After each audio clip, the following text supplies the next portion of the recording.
शिक्षा मुल्क का मसला है। ये हिंदू मुसलमान सिख ईसाई जैन पारसी आस्तिक नास्तिक का नहीं है। बढ़ेगा इंडिया तो बढ़ेगा इंडिया। अब सरकार हमारे साथ चिराग के नीचे अंधेरा होगा क्या मोदी जी?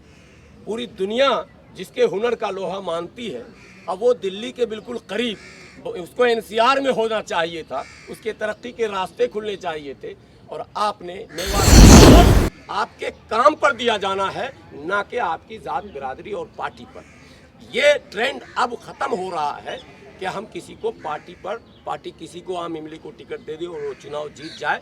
ये ट्रेंड अगर आप यूनिवर्सिटी देते हैं तो हम आपको ये माने वचन देते हैं कि हम आप ही को वोट देंगे। हमारे लिए दल मायने नहीं रखता, काम मांगे पूरी करो। मेवात यूनिवर्सिटी की मांग पूरी करो। मेवात यूनिवर्सिटी की मांग पूरी करो। अब तक आपने इस जंतर मंतर पर और दूसरी जगहों पर देखा होगा कि अलग अलग भिन्न भिन्न मांगों को लेकर धरने हो रहे हैं, लेकिन ये जो नौजवान आपको दिख रहे हैं मेवात के, सबसे पहले तो इन नौजवानों को मैं अपनी ओर से बधाई देता हूँ, धन्यवाद देता हूँ, और इनकी सोच की मैं तारीफ करता हूँ। मैं कायल हो गया इन नौजवानों की सोच का कि वाकई जिसकी ज़रूरत इस मुल्क में थी, जिस मांग को लेकर मुल्क में तमाम लोगों को सड़क पर आना चाहिए था, बहुत पहले देर से उठाया गया। ये बहुत बेहतर कदम कहा जाएगा।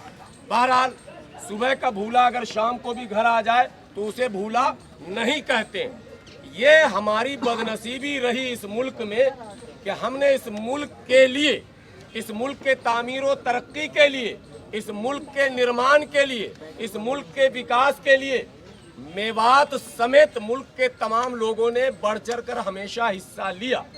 मेवात विशेष रूप से इसलिए कि वो धरती, जिस धरती का नाम लेते ही, इतिहास के पन्नों को उलटते ही पहला जो बहादुर शख्स का नाम आता है जिसे हसन खान मेवाती कहते हैं।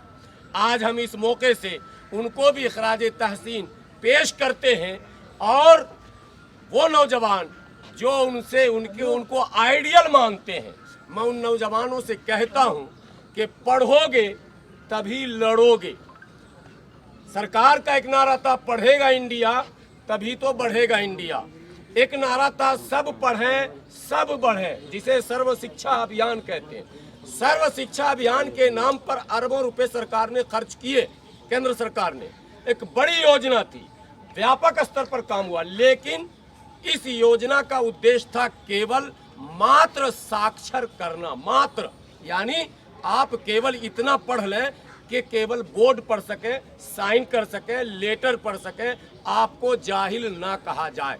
लेकिन ये हमारी बदनसीबी रही। इस मुल्क में करप्शन के खिलाफ एक बड़ा आंदोलन यहीं से शुरू हुआ था, और उस आंदोलन ने उस शख्स को, जिसकी पहचान एक महदूद रालेगन सिद्धि तक थी, मुल्क के सीमाओं से बाहर तक पहुंचा दिया, जिसे हम अन्ना के नाम से जानते हैं। उस आंदोलन ने दसियों बड़े चेहरों को मुल्क के अलग अलग सूबे में राज्यपाल और मुख्यमंत्री, राज्यसभा और ना जाने कहां कहां पहुंचा दिया। लेकिन आंदोलन व्यक्तिगत नहीं था, करप्शन के खिलाफ था।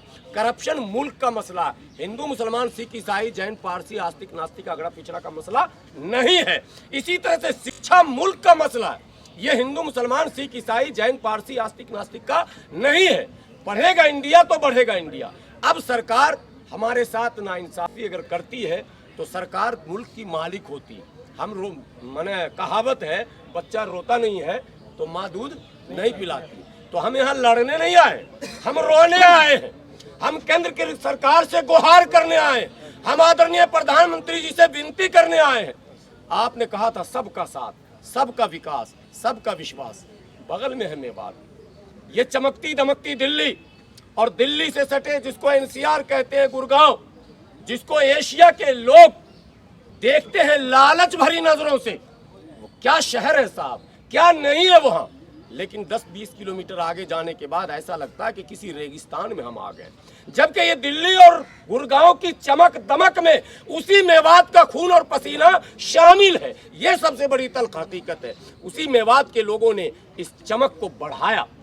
और मेवात के अंदर कोई यूनिवर्सिटी नहीं, मेवात के अंदर कोई बड़ा रेलवे स्टेशन नहीं है, रोजगार को भी समझिए। अगर कोई बड़ा रेलवे स्टेशन होता है तो वहां से रोजगार का सृजन होता है। कोई चीज का ऐसा विशेष रूप से आप देखेंगे, कोई बड़ी फैक्ट्री नहीं है। क्या है?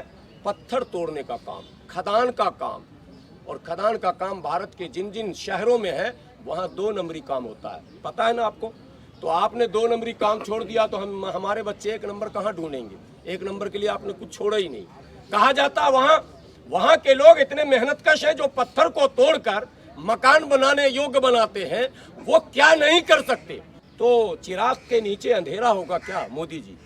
पूरी दुनिया जिसके हुनर का लोहा मानती है, अब वो दिल्ली के बिल्कुल करीब, उसको एनसीआर में होना चाहिए था, उसके तरक्की के रास्ते खुलने चाहिए थे, और आपने मेवात की तरफ ध्यान नहीं दिया। एक बात हमारे प्रधानमंत्री जी तमाम मंचों से कहते हैं, इधर कुछ शुरू ज्यादा हुआ है बोलना, और पिछले 15 अगस्त को लाल किला से भी उन्होंने कहा था पसमानदा मुसलमान। अरे मेवात के मुसलमानों को आप किस श्रेणी में रखेंगे? मैं पूछना चाहता हूं प्रधानमंत्री जी आपसे, मेवात के मुसलमानों को किस श्रेणी में आप रखेंगे? उससे ज्यादा पसमानदा मुसलमान कहां ढूंढने जाएंगे आप? एजुकेशन अभी बता रहे थे हमारे नौजवान, ड्रॉप आउट, जब दिल्ली में ड्रॉप आउट हो जा रहा है, 10वीं में ड्रॉप आउट का निकाल लीजिए डेटा और 12वीं में निकाल लीजिए डेटा, तो हमारे बच्चे तो दम तोड़ दे रहे हैं 12वीं में जाके। जो माशी हालत है, जो आर्थिक स्थिति है, तो आप सुदूर मेवात में, मैं सुदूर अब कह रहा हूँ, है दिल्ली के बराबर में, लेकिन जाने के बाद आपको लगेगा नहीं कि दिल्ली बराबर में है। वहाँ जैसे कहावत है दिल्ली दूर है, तो मेवात जाने के बाद लगता है कि दिल्ली बहुत दूर है। कहाँ हम आ गए? कोई लगता है अजीब, माने दुनिया से कटी हुई जगह, पूरा पहाड़ और पूरा जो है जंगल, और कहीं दूर दूर तक आपको सड़कें बिल्कुल टूटी फूटी। मैं अभी हाल फिलहाल भी गया था घाटवी का, मैंने देखा सारे सड़कों को। तो ये परिस्थितियां जो निर्मित हुई है, इसमें जो मौजूदा सरकार है वो भी और पिछली सरकारों ने भी मेवात के साथ भेदभाव किया है, ये कहने का हक कम से कम हमको है। पिछली सरकारों ने भी किया, लेकिन मोदी जी आपने जो नारा दिया, मुझे आपसे उम्मीद ये नहीं थी कि आपके 9.5 साल पूरे हो चुके हैं, आपने पूरे मुल्क में तरक्की के लिए अनेकों अनेक शिलान्यास कर दिए, अनेकों अनेक उद्घाटन कर दिए और अरबों अरबों रुपए के फंड दे दिए, लेकिन मेवात की भूमि पर आपने अभी तक कदम नहीं रखा। न आपके किसी मंत्रियों ने वहां जाकर कोई बड़ा काम किया। बच्चे पढ़ेंगे, मुख्य धारा से जुड़ेंगे, देश के निर्माण में, विकास में। आज चंद्रयान की चर्चा है, क्या हमारे बच्चे वैज्ञानिक नहीं हो सकते? जिन माने जगहों पर हालात अच्छे थे, वहाँ के बच्चे थे या नहीं उस टीम में? आप लोगों को पता है कि वहाँ के बच्चे टीम के सदस्य थे। तो जिनके घर में हालात ठीक है, वो बच्चों को दिल्ली रख कर पढ़ा ले रहे हैं, वो बच्चों को कहीं लाकर पढ़ा रहे, लेकिन ये सबके साथ तो ये हालात नहीं है। 90% मेवात के लोग इस परिस्थिति में नहीं है। ज़्यादातर लोग गाड़ी चलाते हैं, ट्रक के ड्राइवर हैं, ज़्यादातर लोग वहाँ, कुछ लोग नौकरियों में, नौकरी का भी स्तर वहाँ बहुत कम है, और रोज़गार के मौके ही नहीं है। जब इंडस्ट्री को आप डेवलप करेंगे नहीं तो रोज़गार कहाँ से मिलेगा? और आज के युग में जहाँ यूनिवर्सिटियों का वादा खुद सरकार ने किया है कि हमें इतने यूनिवर्सिटी खोलेंगे, तो क्यों मेवात उसमें अछूता रहे? तो इसलिए मैं आज इस धरने के माध्यम से, जो ये नौजवान पूरे मेवात के आए होनहार नौजवान, प्रधानमंत्री जी को आज इन लोग ज्ञापन भी सौंपेंगे। इसमें प्रधानमंत्री जी से ये विनती मेरी भी है, और तमाम लोग जो तंजीमें चलाते हैं उनसे भी गुजारिश है कि आप मेवात में तालीमी मरकज़ खोलवाने के लिए भाग दौड़ करें, और वहाँ एक सेंट्रल यूनिवर्सिटी का क़याम किसी भी तरह से हो। बिहार के नेताओं ने कोशिश की थी सर, तो अलीगढ़ का एक शाख किशनगंज में खोला गया। बंगाल के लोगों ने जब कोशिश की नेताओं ने, तो बंगाल में भी एक शाख अलीगढ़ का खोला गया। अब उससे फायदा ये हुआ कि बच्चे को अब दिल्ली आने की ज़रूरत नहीं है, तो वहीं उनका एंट्रेंस होता है, वहीं एडमिशन हो जाता है, वहीं हॉस्टल है, वहीं और डिग्रियां वहीं AMU की। तो ये एक फ़ायदा हुआ।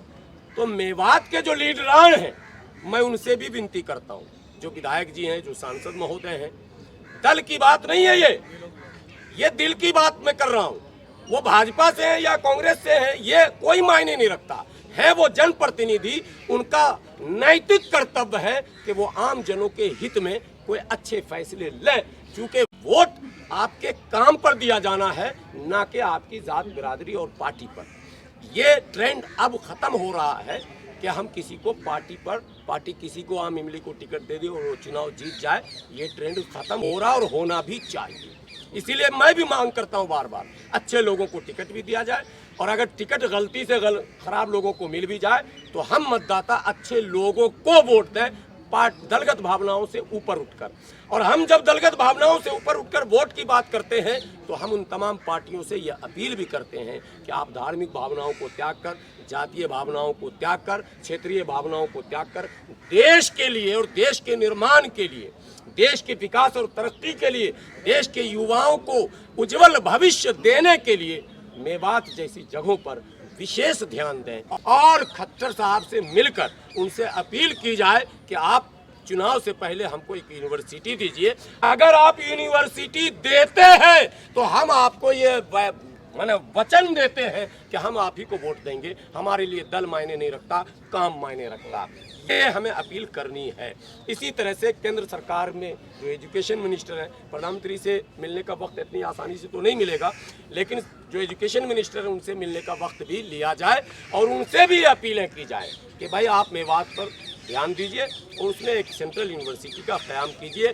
2024 के चुनाव से पहले अगर आप शिलान्यास कर देते हैं, बजट दे देते हैं, काम शुरू करा देते हैं तो हम आपका स्वागत करेंगे, इस्तकबाल करेंगे, हम आपके जयकारा लगाएंगे, जिंदाबाद के नारे लगाएंगे, हम आपके पीछे खड़े हो जाएंगे। अगर आप मेरे बारे में सोचेंगे तो हम आपके बारे में भी सोचेंगे। ये अभियान चलना चाहिए। मेवात को सेंट्रल यूनिवर्सिटी चाहिए ही चाहिए और मेवात को इंडस्ट्री भी चाहिए ही चाहिए। और मैं तो कहता हूँ मेवात को के लिए एक स्पेशल प्लान, मास्टर प्लान होना चाहिए। मेवात को कैसे मुख्यधारा से जोड़ा जाए, मेवात के लोगों के अंदर जो ऊर्जा है, मेवात के लोगों की जो क्षमता है, उसका सदुपयोग कैसे हो। देश के उत्थान, देश की तरक्की, देश के विकास और देश को दुनिया के सामने विश्व गुरु बनाने में मेवातियों के ऊर्जा का सकारात्मक इस्तेमाल हो, इसके लिए मास्टर प्लान केंद्र सरकार बनाए। ये विनती, ये अपील, ये गुजारिश केंद्र सरकार से है। बहुत बहुत शुक्रिया।